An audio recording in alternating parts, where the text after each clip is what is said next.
Hurlbut's Story of the Bible by Jesse Lyman Hurlbut. Chapter 10. How an Angel's Voice Saved a Boy's Life.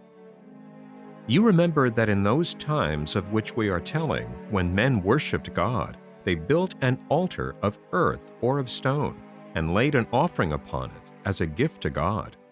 The offering was generally a sheep or a goat or a young ox, some animal that was used for food. Such an offering was called a sacrifice. But the people who worshipped idols often did what seems to us very strange and very terrible. They thought that it would please their gods if they would offer as a sacrifice the most precious living things that were their own, and they would take their own little children and kill them upon their altars as offerings to the gods of wood and stone that were no real gods, but only images. God wished to show Abraham and all his descendants, those who should come after him, that he was not pleased with such offerings as those of living people killed on the altars. And God took a way to teach Abraham, so that he and his children after him would never forget it. Then at the same time he wished to see how faithful and obedient Abraham would be to his commands, how fully Abraham would trust in God, or as we should say, how great was Abraham's faith in God. So God gave to Abraham a command which he did not mean to have obeyed, though this he did not tell to Abraham. He said, "Take now your son, your only son, Isaac, whom you love so greatly, and go to the land of Moriah, and there, on a mountain that I will show you, offer him for a burnt offering to me." Though this command filled Abraham's heart with pain, yet he would not be as surprised to receive it as a father would in our day, for such offerings were very common among all those people in the land where Abraham lived. Abraham never for one moment doubted or disobeyed God's word.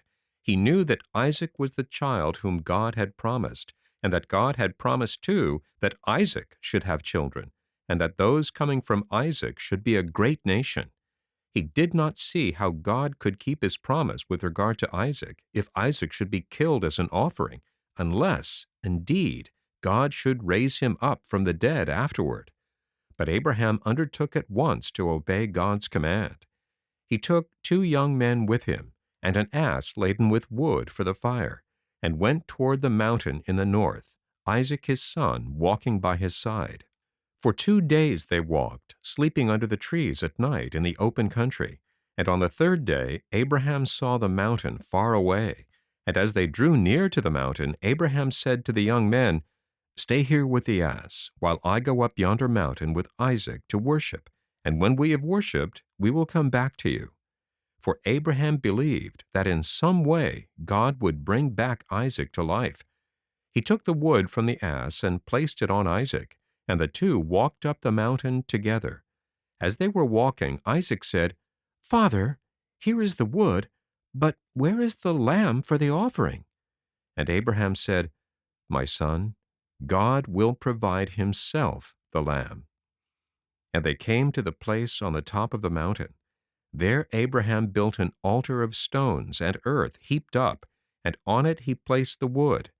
Then he tied the hands and feet of Isaac, and laid him on the wood on the altar. And Abraham lifted up his hand, holding a knife to kill his son. A moment longer, and Isaac would be slain by his own father's hand. But just at that moment, the angel of the Lord out of heaven called to Abraham and said, "Abraham! Abraham!"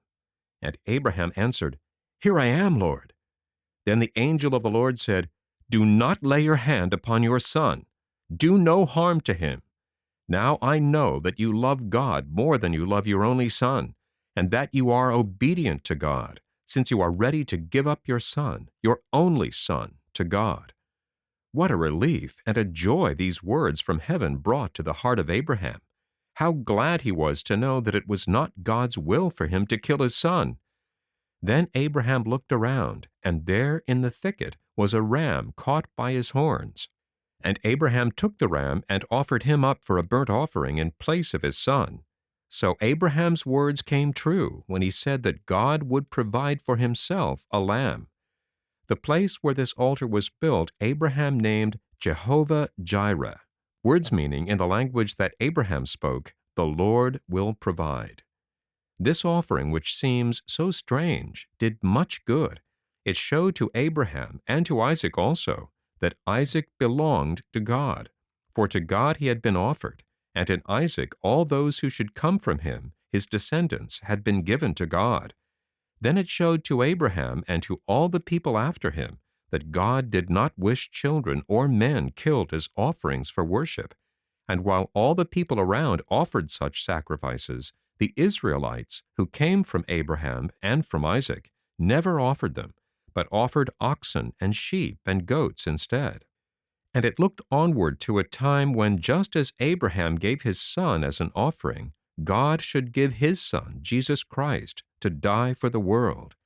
All this was taught in this act of worship on Mount Moriah. Some think that on that very place where this offering was given, the altar in the temple many years afterwards stood on Mount Moriah. If that be true, the rock is still there, and over it is a building called the Dome of the Rock. Many people now visit this rock under the dome and think of what took place there so long ago. At this time, Abraham was living at a place called Beersheba, on the border of the desert south of the land of Canaan. From Beersheba he took his journey to Mount Moriah, and to Beersheba he came again after the offering on the mountain. Beersheba was the home of Abraham during most of his later years. After a time, Sarah, the wife of Abraham and the mother of Isaac, died, being 120 years old. And Abraham bought of the people of Hebron a cave called the Cave of Machpelah, and there he buried Sarah his wife.